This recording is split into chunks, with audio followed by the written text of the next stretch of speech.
Welcome to a Healing Peace podcast. I'm your host, Kimir Baker, the CEO founder of J Intelligence Networks. That's J Intel.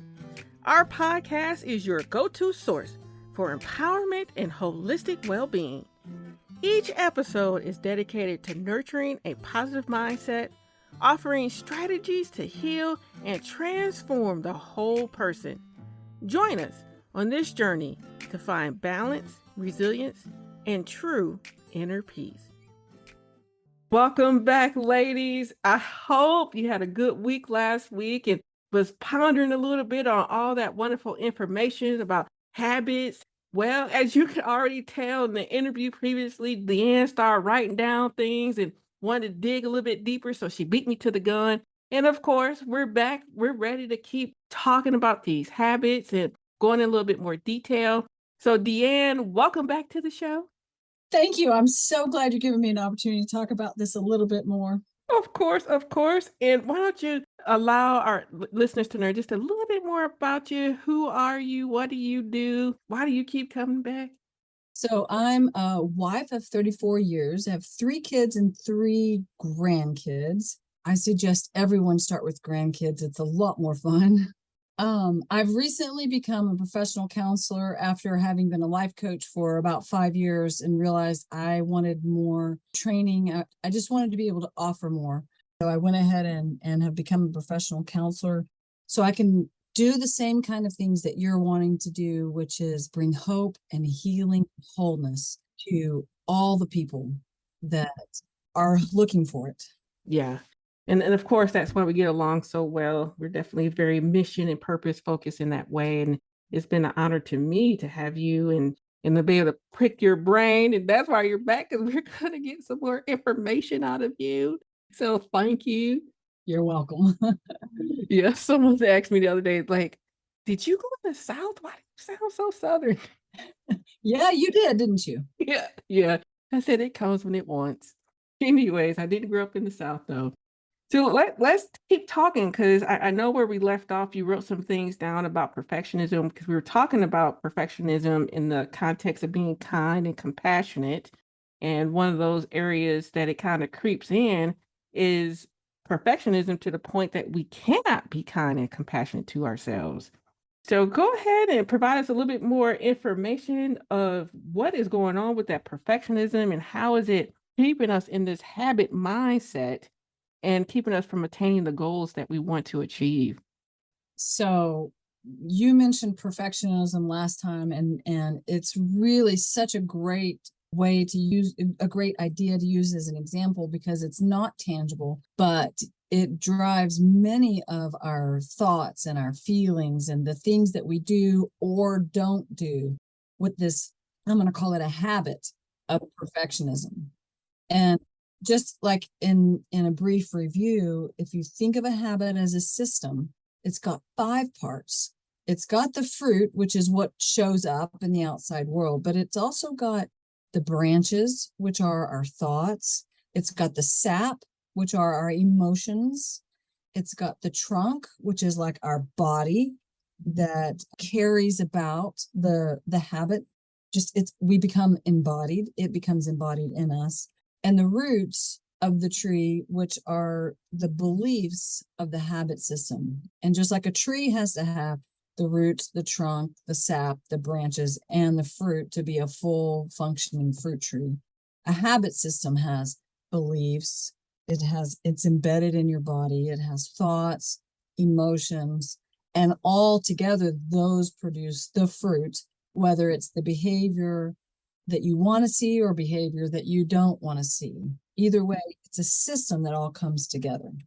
Yeah. And I don't think I said this previously, but for me, that aha piece, which really makes sense, is that whole roots of the belief system.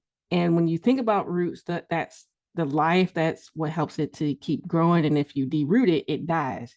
And I know previously in the podcast, we've talked about numerously releasing those limited beliefs, those core beliefs that is driving us to be or do things that we're disappointed about or not wanting to be. But I find this even more fascinating because I never connected the dots with how it drives our habits. Absolutely. And I think that's one reason why habits can be very difficult to release is because the embedded root system that we've never even really recognized or acknowledged. Like these kinds of beliefs, it really takes some type of, well, the Holy Spirit can reveal, of course, these beliefs to us, and He's faithful to do so. And He may do it through some kind of disruption in your regular daily life. Prayerfully, it's not something like a car accident or something that's kind of tragic that can bring these to the surface, but it can be in deep connection and fellowship with other believers, with a friend, a sister, a mother, someone who can help reflect back to you so that you can see what's so familiar that you can't really see it on your own. Yeah, and I know you spoke about that before in terms of having a support system and again, hear the value of that support system because there will be helpful to guide you to a place that you didn't consider for yourself. Yes, that's one of the things that's so important about what you're doing and what you're bringing, Kamir, is you're bringing, it's not just information that you're bringing, but you've also, like through your podcast, been willing to be transparent and reveal your own self, your own relationship with God and growth. And through that connection, even it provides people a chance to see what they can't see on their own.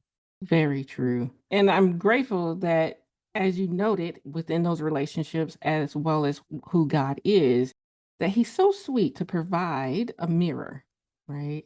But it's up to us to be willing to look into it because sometimes we're afraid to look. I've done that a couple times because I'm like, oh, I don't want to see the chub chub anymore. So I'll just go in, brush my teeth, and go out. Yes, even though the mirror takes up the whole wall, we can still literally not Yeah, look. yeah, Right? put your eyes down, put your eyes down for sure. So how does this aspect evolve or equate to perfectionism in that habit building process? Let me tell you this story about myself, and then we'll and that'll be one way that I can kind of demonstrate it. And then also Oh, for you sure. and I. You know I love my stories now, so go Okay, ahead. okay.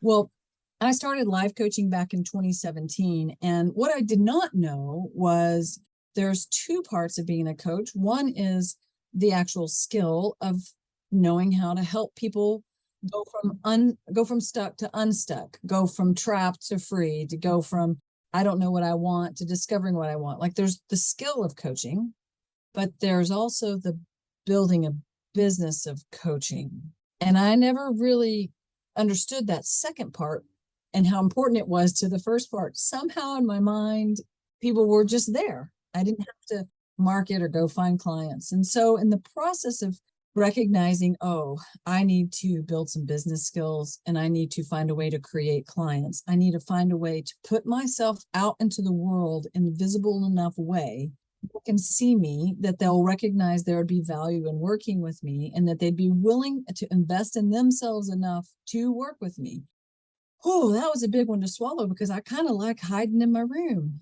And when you don't have a physical, you don't have like a shop in the middle of a mall where people are just walking by, you have to kind of get out there. Well, I had really lived my previous 20 some odd years working towards being as invisible as possible. And I didn't know it until I had to become visible, or I should say start becoming visible. And one of the things people will do is they say, well, post on social media, post on Facebook, post on Instagram. All that was, I can't even tell you how opposite that was of what I wanted to do. And so how very difficult it was for me to do. You're preaching to the choir right now, by the way. Okay, well, I'm hoping that anyone who's listening has maybe also felt that pull to try and stay invisible, to not speak up. Maybe they've had a hard time finding their voice, asking for what they need, or standing firm on knowing what's good for them in spite of what other people are trying to direct them. I feel like, probably you and I aren't the only ones that have experienced that.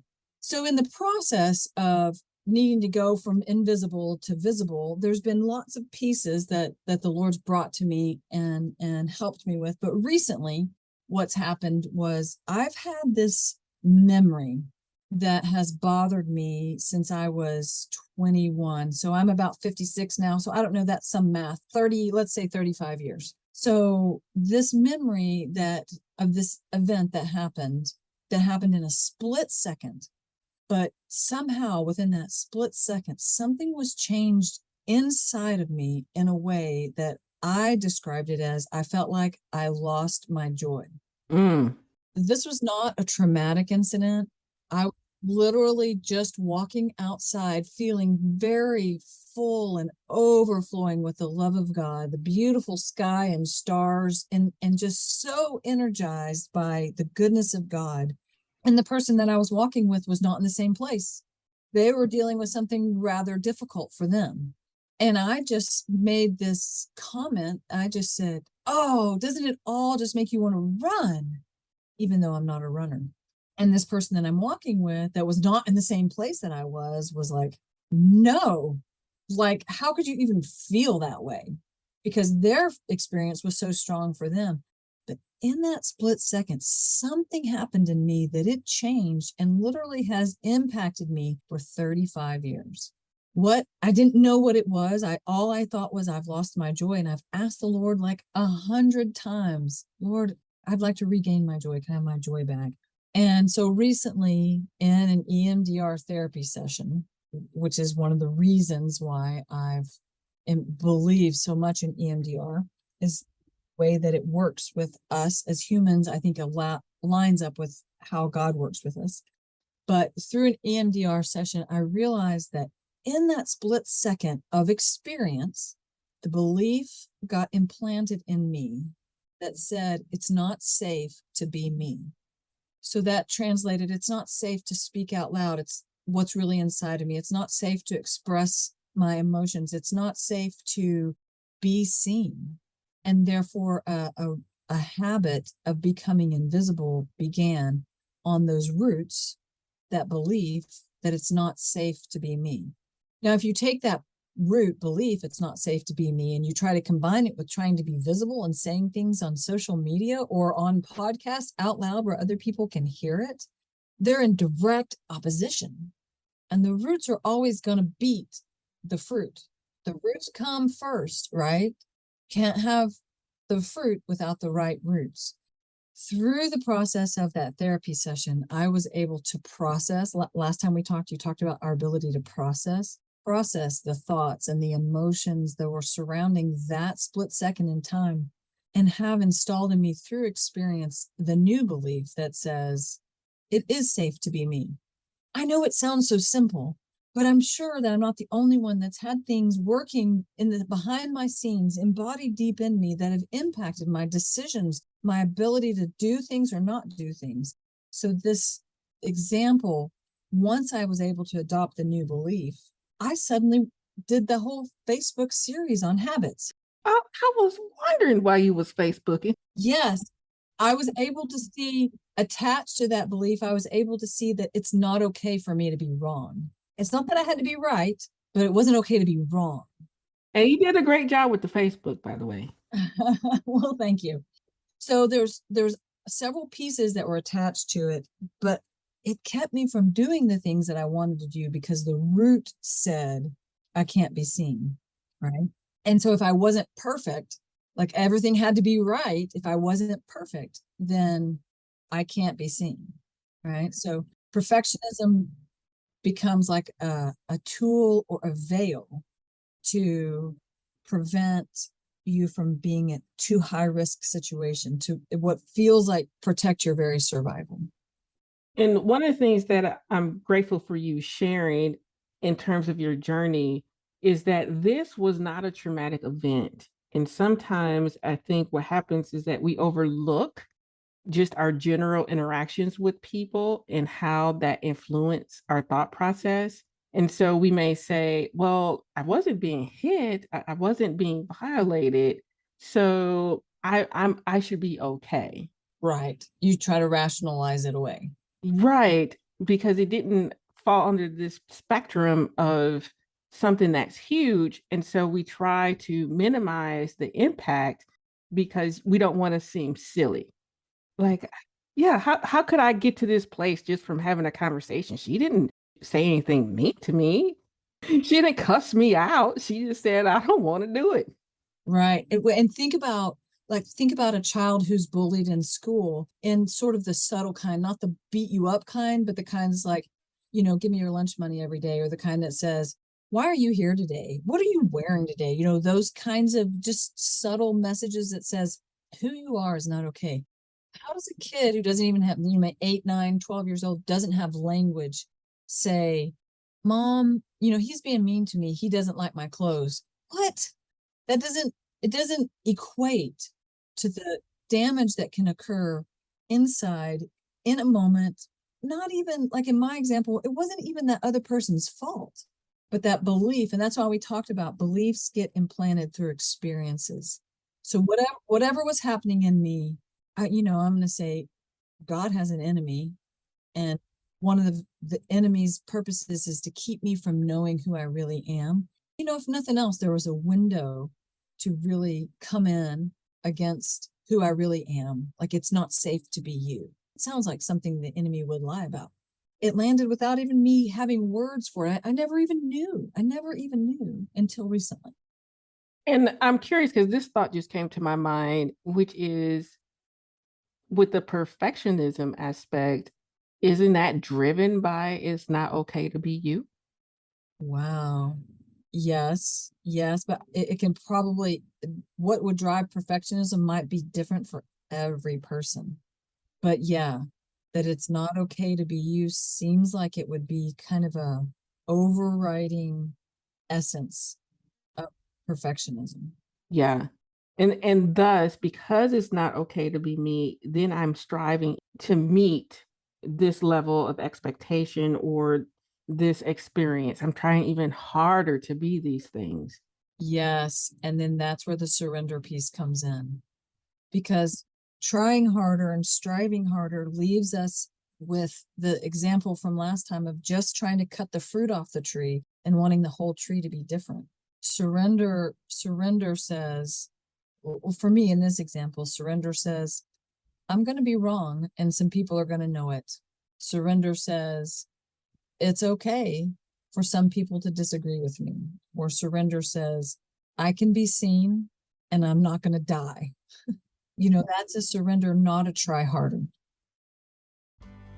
Our 501c3 nonprofit organization, J Intel, and A Healing Peace are looking for community partners to support our mission. We are bridging the gap between faith-based and therapeutic resources.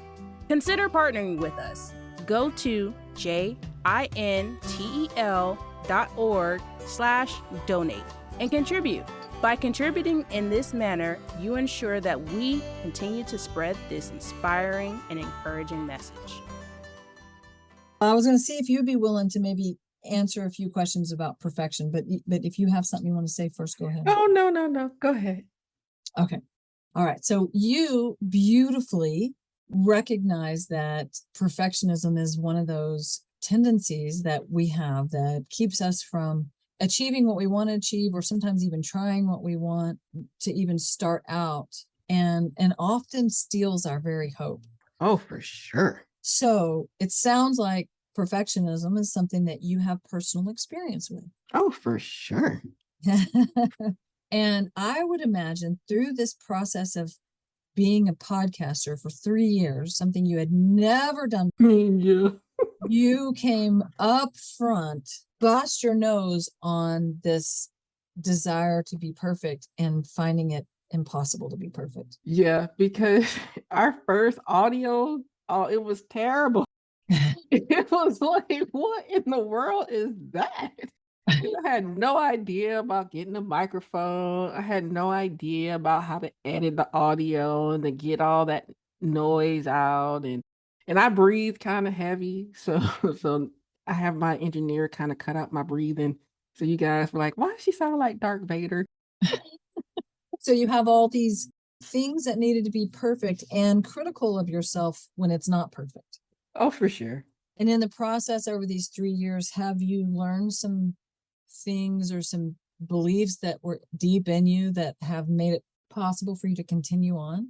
Yeah, and I think I shared this with you personally about one interview that I did where my internet kept going out and we had to keep starting the interview over. And each time we started the interview over, we sped up because we didn't want it to cut out again. But in the process of it speeding up, we ran out of content because we talked so quickly.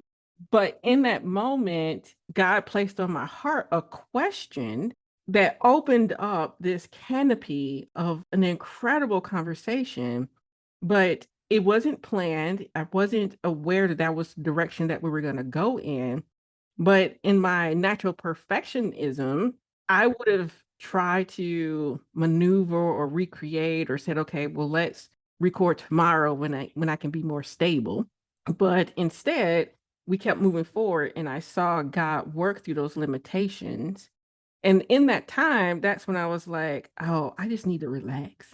And go with it. Yeah, because he really filled in the gaps and the information provided was so much better than what I had initially perceived. So you had an experience of surrender, Oh, okay, sure. Yes. and then you had an experience where what came about was actually more than you could have hoped or even had planned for. Exactly. Yeah. That really helps to build trust. And I think trust is one of those, not antibody, but antidote for perfection. And you, in that process, you experienced releasing, going Mhm. against your natural instincts, Yeah. and trust was built because you saw how it was better than what you could have even planned. Yeah, for sure. Do you remember what the question was that he asked you in the story when you were doing the podcast and it happened and you had that question come up that was unplanned? Yeah, I asked the person that I was interviewing to provide more detail about her understanding of Eve and how that imparts on women today. Oh, yes, I listened to that one. It was so good. Yeah. And in the time when we had the initial conversation, you were like, "Yeah, I was surprised that you asked that question in that location of the interview because that wasn't my standard way." And that was because we ran out of content because we kept speeding up to try to get everything recorded before my internet went out again. And then I was like, "Okay, what are we going to talk about now?" So in essence, the internet going out was a gift, It was. even though it was quite imperfect. Exactly. Because her insight to Eve and understanding that we were more than just the helper, but how God wanted to use us to bring forth life. I was like, I've never heard that before. I've only heard the stressing that I'm a helper, but never to bring forth life. And I needed it. I think it empowered my spirit. Yeah, especially with this mission and ministry that you're bringing to the world is to bring forth life. Yeah. So if we just take that little example and we tried to break it down, the habit of perfectionism would have produced the fruit of asking the questions that you were supposed to ask, the fruit of doing what you were supposed to do, Yes. right? Mhm. And the thought behind that is this is what's going to be best for the listeners, or this is what I'm supposed to do. Can you remember what your thought would have been behind that? I think mainly is I'm sticking to a plan. I'm sticking to the plan. And Yes. that's kind of a big theme for you, is sticking to a plan, right? Exactly. I'm very structured. Yeah. And Mhm. then what is it you feel? What are your emotions that you feel when you stick to a plan? Well, that's where my false sense of control comes in. I feel more in control, of course. Okay. Yeah. So you feel more in control, even though logically you can say, I know that's false, but it feels more in control. Correct. And then is there a way that feeling in control, like you know what's going to happen, is there a way that shows up in your body? Yes, I can breathe and I'm calmer because I've talked numerously on the podcast about my innate anxiety. And so my anxiousness would have gotten me to the place of not being able to breathe and all that stuff. And then feeling that anxiety, and then Hmm. which of course increases the feeling in your body. Is there like a particular place in your body that you feel that anxiety? Yes, mine comes at the heart level. at the heart level. Yeah, the upper chest. Yep. And then behind and underneath all this system of a habit, the root or the beliefs, like in this example, can you like make a guess at what that belief deep inside would be? Outside of it has to be perfect, or perhaps it's more of my others' perceptions of me, because I do have to work through not being a people pleaser. And so for me, thinking I have to look the part, I have to come across very intelligent, brilliant, so people will listen. Yeah. So that's a like kind of I have to have it all together kind of a thing. Correct. Oh, and if that belief, I have to have it all together, wasn't there, what kind of belief could you imagine, or maybe that you've already built that replaces the belief that I have to have it all together? Yeah. Well, my first thought is I can live more freedom, of course, because I'm not bound to that anticipation or the expectation, but I'm bound to being free to live the experience. I don't know if that answered the question or not. Yeah. So what I heard you say was, I am free to just live. I am. Exactly. I'm And I not. can be in the moment, right? I can be in the moment, not have this self-imposed anxiety, not have this self-imposed perception of what others are considering or thinking, but I have the freedom to be authentic to myself. And can you see how, like, coming from that place, from those roots, can you see ways that would impact the thoughts and emotions and decisions that you would make? Oh, for sure, because we already tapped into what physiologically could happen, from an anxiety standpoint. Yeah. And then that level of criticalness from thoughts, and then the emotional piece with the anxiety. So yeah, I'm seeing your habit structure here.